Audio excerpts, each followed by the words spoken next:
വർഗീസ്, മൂത്ത മകൻ ഷിനോസ്, രണ്ടാമത്തെ മകൻ ആഷിൽ, മൂന്നാമത്തെ മകൻ സാംസൺ. ഞങ്ങളുടെ പപ്പ ഉടമ്പടി എടുത്തത് മെയ് 20-ാം തീയതിയാണ്. ഞങ്ങളുടെ കുഞ്ഞിന് വേണ്ടിയാണ്. ഞങ്ങളുടെ കുഞ്ഞിന് ആദ്യമായി അസുഖം വന്നത് മാർച്ച് 25-ാം തീയതി. മോന് ഒരു പനിയുമില്ല, ഒന്നുമില്ല. ചുമ്മാ കളിച്ചുകൊണ്ടിരിക്കുമ്പോൾ പെട്ടെന്ന് അവൻ തലകറങ്ങി വീഴുകയായിരുന്നു. അടുത്ത വീട്ടിൽ അവർ വന്ന് പറഞ്ഞു. ഞങ്ങൾ ഉടനെ ഹോസ്പിറ്റലിലേക്ക് കൊണ്ടുപോയി. അങ്ങനെ ഞങ്ങൾ തൃശ്ശൂർ ഒരു ട്രീറ്റ്മെൻറ്റൊക്കെ എടുത്തു. ഞങ്ങളുടെ വീട് ഏങ്ങണ്ടിയൂരാണ് ഞങ്ങളുടെ വീട്. ഞങ്ങൾ അമലയിൽ പോയി ഒരു ട്രീറ്റ്മെൻറ്റൊക്കെ എടുത്തു, EG ഒക്കെ എടുത്തു. അപ്പോൾ ചെറിയൊരു വേരിയേഷൻ ഉണ്ടെന്ന് പറഞ്ഞു. അങ്ങനെ മാർച്ച് 25 കഴിഞ്ഞ് 7-ാം തീയതി വീണ്ടും ഈ കൊച്ചിന് വീണ്ടും വീണു, തലയിൽ വലിയൊരു മുഴ. അങ്ങനെ ഞങ്ങൾ കൊച്ചിന് MRI എടുത്തു. കോയമ്പത്തൂർ പോയിട്ട് MRI എടുത്തത്. എൻ്റെ മോൻ കോയമ്പത്തൂരാണ്, മൂത്ത മകൻ വർക്ക് ചെയ്യണത്. അവിടെ പോയി MRI എടുത്തു. MRIയിലൊരു കുഴപ്പമില്ല ഉണ്ണിക്ക്. അങ്ങനെ ഏപ്രിൽ 14-ാം തീയതി തൊട്ട് ഈ കൊച്ചിന് മരുന്ന് കഴിക്കാനോ കണ്ണ് തുറക്കാനോ പറ്റില്ല. ഈ ഫിക്സ് എപ്പോഴും ഇങ്ങനെ വന്നുകൊണ്ടിരിക്കുകയാണ്. ഈ കുഞ്ഞിന് ഉണരാൻ പോലും പറ്റില്ല. ഫിക്സ് വന്ന് കൊച്ച് വീണ്ടും 1.5 മണിക്കൂർ ഉറങ്ങി, കണ്ണ് തുറക്കുമ്പോഴേക്കും വീണ്ടും ഫിക്സ് വരിക. അങ്ങനെ ഞങ്ങളുടെ അടുത്തുള്ള ഹോസ്പിറ്റലിൽ ഫസ്റ്റ് എയ്ഡ് കൊടുത്ത് എറണാകുളം ഏറ്റവും പ്രസിദ്ധമായ ഒരു ഹോസ്പിറ്റലിൽ തന്നെ മോനെ കാട്ടി 1 മാസത്തോളം അവിടെ ഞങ്ങൾ അഡ്മിഷൻ എടുക്കുകയും അവിടെ കിടന്ന് ചികിത്സിക്കുകയും അവിടെ എൻ്റെ അമ്മ ഫിക്സ് വന്ന് വീണ് മണിക്കൂറിന് 40,000 രൂപ വെച്ച് ഒരു സർജറി വലുത് ചെയ്യുകയും ചെയ്തു. അങ്ങനെ ഞങ്ങൾ വളരെ വിഷമിച്ചു. അപ്പോഴും ഞങ്ങൾ ഈ കൃപാസനത്തെക്കുറിച്ച് ആരും പറയുകയോ എടുക്കുകയില്ല. ഡോക്ടർമാർ തന്നെ അത് മാറ്റുമെന്ന് ഞങ്ങൾ കരുതിയിരുന്നു. പക്ഷേ ഓപ്പറേഷൻ കഴിഞ്ഞ് ഡോക്ടർ വന്നപ്പോൾ ഞങ്ങൾ ചോദിച്ചു, ഡോക്ടറെ ഈ രോഗത്തിന് ഇനി ചികിത്സയൊന്നുമില്ലേ ഡോക്ടറെ? എവിടെയാണെങ്കിലും ഞങ്ങൾ കൊണ്ടുപോയി ഞങ്ങളുടെ കുഞ്ഞിനെ ചികിത്സിക്കാമെന്ന് പറഞ്ഞു. ഉടനെ ഡോക്ടർ പറഞ്ഞു, അപ്പോൾ തന്നെ ഡോക്ടർ പറഞ്ഞു, ഒരു ഫാദർ ഞങ്ങളുടെ കൂടെ ഉണ്ടായിരുന്നു. അപ്പോൾ തന്നെ ഞങ്ങളുടെ അടുത്ത് പറഞ്ഞു, നിങ്ങൾക്ക് വേറൊരു ഹോസ്പിറ്റലിലേക്ക് ലെറ്റർ തരാമെന്ന്. അങ്ങനെ ഞങ്ങൾ ആംബുലൻസിൽ തന്നെ അമൃത ഹോസ്പിറ്റലിലേക്ക് വന്നു. അവിടെ വന്ന് 16-ാം തീയതിയാണ് ഞങ്ങൾ അമൃതയിൽ അഡ്മിഷൻ എടുത്തത്. അവിടെ ഞങ്ങൾ രാത്രി ഞങ്ങളെ EGയിലോട്ട് മാറ്റി. 24 മണിക്കൂർ ഫുൾ ടൈം ഞങ്ങൾ EGയിലിരുന്നു. പക്ഷേ കുഞ്ഞിന് ഒരു 8 മണിക്കൂറൊന്നും ഒരു കുഴപ്പമുണ്ടായിരുന്നില്ല. അത് കഴിഞ്ഞ് കുട്ടിക്ക് ഫിക്സ് വരൽ മാത്രം, വേറൊരു പരിപാടിയില്ല. കുട്ടിയുടെ പേര് പറയാനോ കുട്ടിക്ക് എണീറ്റ് നിൽക്കാൻ പോലും പറ്റാത്തൊരവസ്ഥയിൽ ഡോക്ടർമാർ ICUവിൻ്റെ EGയുടെ റൂമിൽ തന്നെ ഇതിന് ട്യൂബിട്ട് മരുന്ന് കൊടുക്കാൻ പറ്റാത്തൊരവസ്ഥയിൽ പെട്ടെന്ന് ICUവിലേക്ക് മാറ്റി. ICUവിൽ ചെന്നപ്പോൾ ഈ കുട്ടിക്ക് മിണ്ടുവാനോ പറയുവാനോ സംസാരിക്കാനോ കാല് പൊക്കാനോ ഒന്നിനും ഒരു കഴിവില്ലാതെയായി. കുട്ടിയുടെ ബ്രെയിന് ബാധിച്ചു. അങ്ങനെ ഡോക്ടർ എന്നെയും പപ്പയെയും മൂത്ത മകനെയും വിളിച്ചു. മൂത്ത മകൻ ഹോസ്പിറ്റലിൽ തന്നെയാണ് വർക്ക് ചെയ്യണത്. അവനെയും കൂടെ വിളിച്ചിട്ട് ഡോക്ടർ പറഞ്ഞു, എന്നെക്കൊണ്ട് എനിക്ക് ഒന്നും ഇനി ചെയ്യാൻ പറ്റില്ല, എൻ്റെ പരമാവധി ഞാൻ ചെയ്യുന്നുണ്ട്, ഇനി നിങ്ങൾ ദൈവത്തോട് തന്നെ പറയണമെന്ന് പറഞ്ഞു. അങ്ങനെ ഈ കൊച്ചിനെ ICUവിലോട്ട് മാറ്റി. ഞങ്ങളോട് ഇത് ഡോക്ടർ പറഞ്ഞു.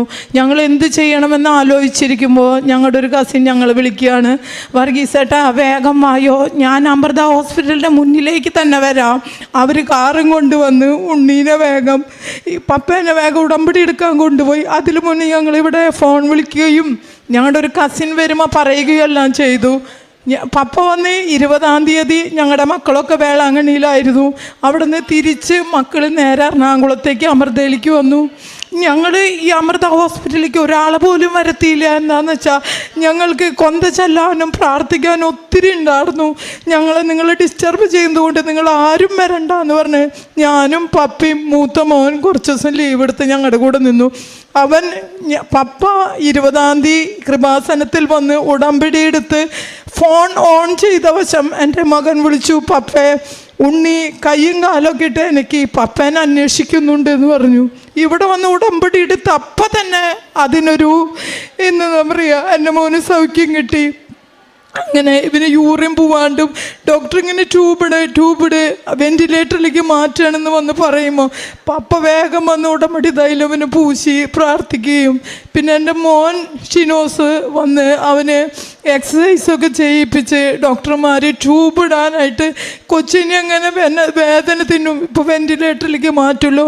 അപ്പോൾ തന്നെ ഞങ്ങൾക്കറിയാവുന്ന അച്ഛന്മാരോടും ഞങ്ങളുടെ ഇടവകയിലൊക്കെ വിളിച്ച് പറഞ്ഞു, കൊച്ചിൻ്റെ നില വളരെ മോശമാണ്, അതുകൊണ്ട് എല്ലാവരും പ്രാർത്ഥിക്കണം. ഞങ്ങൾ അമ്മയോട് പ്രത്യേകം പ്രാർത്ഥിച്ചതിൻ്റെ ഫലമായി എൻ്റെ മോന് മെയ് 20 ഫിക്സ് വന്നിട്ട് ഇന്ന് വരെ എൻ്റെ മോന് ഈ ഫിക്സ് എന്നൊരു സംഭവം ഇല്ല. അത്രയും ഹൈ ഡോസിലാണ് ഇവന് ആൻറ്റിബയോട്ടിക് കൊടുത്തു തുടങ്ങിയിരുന്നത്. ഇപ്പോൾ അവന് വളരെ കുഞ്ഞൊരു ഡോസ് മാത്രമാണ്. ഇവന് എല്ലാ ബുദ്ധിയുടെ ടെസ്റ്റും എല്ലാ കാര്യങ്ങളും ഡോക്ടർ ചെയ്യിപ്പിച്ചു. ഇവന് ഒരു കുഴപ്പവുമില്ല. എന്നും ഡോക്ടർ പറയും പ്രാർത്ഥന നിങ്ങളുടെ ഒപ്പം വേണം. ഞങ്ങൾ പറയും ഏറ്റവും കൂടുതൽ ഈ അസുഖം കണ്ടുപിടിക്കാൻ വേണ്ടിയിട്ടാണ് ഞങ്ങൾ മോന് വേണ്ടി പ്രാർത്ഥിച്ചത്. അതുപോലെയുള്ള ഒത്തിരി നമുക്ക് സഹിക്കാൻ പറ്റാത്ത കുട്ടികളാണ് ഈ ഹോസ്പിറ്റലിൽ വലിച്ചു കൊണ്ട് നടക്കുകയാണ് ഈ ഫിക്സ് വന്ന കുട്ടികളുടെ ബുദ്ധി പോയിട്ട്. അതൊക്കെ കാണുമ്പോൾ ഞങ്ങൾ ഡോക്ടറെ അടുത്ത് പോകുമ്പോഴും ഈ ഉടമ്പടി തൈലം വെച്ച് പ്രാർത്ഥിക്കും. ഇവന് ഡോക്ടർ റൂമിയോ ചൊല്ലിയാണ് വിശ്വാസപ്രമാണം ചൊല്ലിക്കൊണ്ടിരിക്കും. എൻ്റെ ദൈവമേ കുഞ്ഞിൻ്റെ മരുന്ന് കുറയ്ക്കണേ. ഞങ്ങളുടെ പപ്പ എല്ലാ മാസവും ഇവിടെ നിന്ന് പത്രം വാങ്ങുകയും ഈ ഉടമ്പടി തൈലം സ്കൂളിൽ പോകുകയാണെങ്കിൽ പോലും ഈ പ്രാർത്ഥന ചൊല്ലി ഇവന് ഈ കുട്ടികളെ കാണാണ്ട് കുറച്ച് ഈ സെപ്റ്റംബർ വരെ സ്കൂളിൽ പോയിണ്ടായിരുന്നില്ല. അപ്പോൾ കുട്ടികളെ കാണാണ്ടിരിക്കുമ്പോൾ കണ്ട ഒരു ഭയങ്കര കുട്ടികളെ കാണുമ്പോൾ ഇത്തിരി കുറുമ്പാണ്. അപ്പോൾ പപ്പ പ്രതീക്ഷീകര പ്രാർത്ഥനയും കുരിശു വരച്ചും ഞങ്ങൾ എവിടെ പോയാലും കൊച്ചിന് ചെറിയൊരു അസ്വസ്ഥത കുട്ടിക്ക് തോന്നിയാലും അവിടെ വേദന ഇവിടെ വേദന എന്ന് പറയുമ്പോഴേക്കും കുട്ടി പറയും അപ്പോൾ തൈലെടുക്ക് തൈലം വേഗം പൂശി വിശ്വാസപ്രമാണം ചെല്ലെന്ന് പറയും. അങ്ങനെ ഞങ്ങളെ കൊണ്ട് പറ്റുന്ന കാരുണ്യ പ്രവർത്തി ഞങ്ങൾ കുറച്ച് ഉടമ്പടിക്കാർ കൂടി 60 പേർക്ക് ഭക്ഷണം ഒരു മാസം അവർക്കുള്ളത് കൊടുക്കും. ഞങ്ങൾ തന്നെ ചെന്ന് പാചകം ചെയ്ത് കൊടുക്കും. അത് അവിടെ അടുത്തുള്ള പാവങ്ങളുടെ എല്ലാ വീട്ടുകളിലും കൊണ്ടു കൊടുക്കും. പിന്നെ ഞങ്ങൾ ഇവിടുന്ന് പത്രം വാങ്ങി കൊടുക്കും. പിന്നെ ഞങ്ങൾ ഒത്തിരി വിഷമുള്ള ആൾക്കാരെ കാണുമ്പോൾ പൈസ ഞങ്ങളെ കൊണ്ടാവുന്ന സഹായം ഞങ്ങൾ ചെയ്തു കൊടുക്കും. ഞങ്ങളുടെ മക്കൾക്ക് എക്സാം ആണെങ്കിൽ പോലും ഞങ്ങൾ ഈ ഉടമ്പടി തൈലം അവർ വീഡിയോ കോൾ ചെയ്ത് നിൽക്കും ആ എക്സാമിന് പോണ നേരത്തെ. അങ്ങനെ എൻ്റെ മോൻ PG ചെയ്യുന്നുണ്ട്. അവന് ഒത്തിരി ജോലിയും തിരക്കൊക്കെ ഉള്ള ആളാണ്. അതിൻ്റെ ഇടയിൽ കൂടിയാണ് PG ചെയ്യുന്നത്. അപ്പോൾ പപ്പ പറഞ്ഞു നീ എപ്പോഴും പറയും മമ്മിയെ ചെയ്യണ്ടായിരുന്നില്ല PG എന്നെ കൊണ്ട് സാധിക്കില്ല എന്ന് പറയും. ഞങ്ങൾ എന്ത് ചെയ്യും? മോനോട് പറയും നീ വിടണ്ട, പപ്പ അമ്മോട് പ്രാർത്ഥിക്കണ്ടേ, നീ വിഷമിക്കണ്ട, നീ ആ പരീക്ഷയ്ക്ക് പോണ നേരമാകുമ്പോൾ എൻ്റെ മോൻ വന്നിട്ട് വീഡിയോ കോൾ ചെയ്യ്, വിശ്വാസപ്രമാണം ചൊല്ലി പപ്പ ഈ പ്രാർത്ഥന ചൊല്ലി മെഴുകുതിരി കത്തിച്ച് പ്രാർത്ഥിക്കും. രാവിലെ ഞാനും പപ്പയും 5:30 എണീറ്റ് ഈ പ്രാർത്ഥന ഡെയിലി അനുദിന പ്രാർത്ഥനയും ഞങ്ങൾ ചെല്ലുകയും പപ്പേരൊപ്പം ഞാനും പ്രാർത്ഥിക്കും. ഡെയിലി പള്ളിയെ പോവും. പിന്നെ കൊന്തെത്തിക്കും. ഞങ്ങളുടെ പപ്പയ്ക്ക് എന്താ പറയുക, ഞങ്ങളുടെ മോനെ ദൈവം മാതാവ് ഇങ്ങോട്ട് തിരിച്ചു തന്നുല്ലോ, അതിനു വേണ്ടി ഞങ്ങൾ എന്തു ത്യാഗം ചെയ്യാനുള്ള തയ്യാറാണ്. എനിക്ക് ഇഷ്ടം പോലെ മുടിയൊക്കെ ഉണ്ടായിരുന്നു. ഞാൻ ഈ 2 ആഴ്ച മുന്നേ എൻ്റെ മോൻ അസുഖം വന്നതിൻ്റെ സാക്ഷിയായിട്ടാണ് ഈ തല മൊട്ടയടിച്ചിരിക്കുന്നത്. അല്ലാണ്ട് ഞാൻ വേറെ അസുഖം ആൾക്കാർ എന്നോട് ചോദിക്കും കീമോ ചെയ്തിട്ടാണോ? കീമോ ചെയ്തിട്ടല്ല, എൻ്റെ മോൻ്റെ അസുഖം അമ്മ മാതാവ് മാറ്റി തന്നതിൻ്റെ ഈ തെളിവായിട്ടാണ് ഞാൻ ഈ മുടി മൊട്ടയടിച്ചിരിക്കുന്നത്. പിന്നെ എൻ്റെ മക്കൾക്കും ഞങ്ങളുടെ മക്കളെ ഇവരിവിടെയൊന്നും ഇല്ല. ഒരാൾ പാലക്കാട്, ഒരു കോയമ്പത്തൂരാണ്. ഇവരെ ഞാൻ നിർബന്ധിച്ച് മക്കളെ ഉണ്ണിക്ക് വേണ്ടി ഒരു സാക്ഷ്യം പറയാനല്ലേ എന്ന് പറഞ്ഞ് ഇവരെ ഇവിടെ നമ്മൾ പുറത്തേക്ക് ഇറങ്ങുമ്പോൾ പപ്പ ഈ തൈലെടുത്ത് പ്രാർത്ഥിച്ച് വിശ്വാസമാണ് ചൊല്ലി ഞങ്ങളുടെ വണ്ടിയുമ്പോഴും ഞങ്ങൾ ചെയ്തിട്ടാണ് പുറത്തേക്ക് ഇറങ്ങുകയുള്ളൂ. ഞങ്ങൾക്ക് ഒത്തിരി അനുഗ്രഹം മാതാവ്. അതുപോലെ എൻ്റെ അമ്മച്ചിക്ക് ഭയങ്കര തണ്ടൽ വേദനയാണ്. അമ്മച്ചിയുടെ തണ്ടലിലും ഈ തൈലം പൂശിയിട്ട് ഇവിടെ ഇപ്പോൾ അമ്മച്ചിനും കൂടി നടക്കാൻ വയ്യ. 3 മാസമായി മണൽ കിഴി കെട്ടിയിട്ട് വീട്ടിൽ കിടക്കുന്ന അമ്മച്ചിനെ ഞങ്ങൾ തൈലം പുരട്ടി ഇപ്പോൾ ഞങ്ങൾ കൊണ്ടുവന്നിട്ടുണ്ട്. ഒത്തിരി അനുഗ്രഹം തന്ന അമ്മ മാതാവിനും തിരുകുമാരനും കോടാനുകൂടി നന്ദി പറയാണ്. ഞാനൊരു സ്കൂളിലാണ് വർക്ക് ചെയ്യണത്. ഞാൻ ഈ പത്രം കൊണ്ട് ടീച്ചേഴ്സിന് കൊടുക്കും. എല്ലാ ദിവസവും ഈ ഡെയിലി അനുദിന പ്രാർത്ഥന എൻ്റെ ഫോണിലുള്ള മുഴുവൻ ഒത്തിരി നമ്മൾക്ക് അറിയുന്ന ആളുകൾക്കൊക്കെ ഞാൻ ഷെയർ ചെയ്ത് കൊടുക്കും. ഇത്രയും അനുഗ്രഹം തന്ന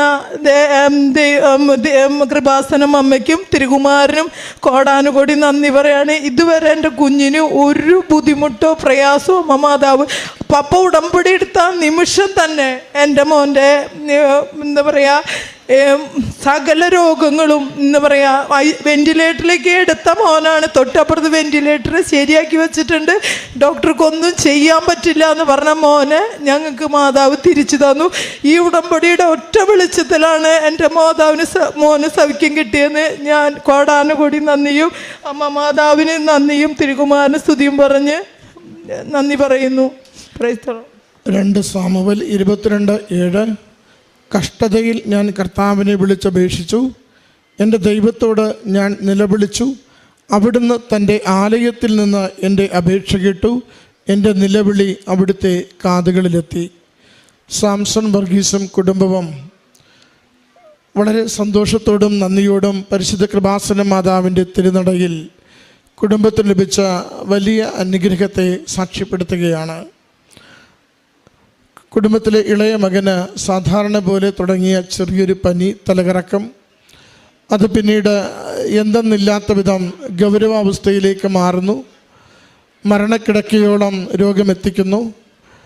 ഡോക്ടർമാർ പലരും പല ആശുപത്രികളിലും ഓരോരുത്തരും കണ്ട് മുന്നോട്ട് പോയിട്ട് ശരിയായ ചികിത്സ പോലും മകന് കൊടുക്കുവാനാവാത്ത വിധം കാണുന്ന ലക്ഷണങ്ങൾക്കുള്ള മരുന്ന് കൊടുത്ത് മുന്നോട്ട് കൊണ്ടുപോകുന്ന അവസ്ഥയെത്തുന്നു.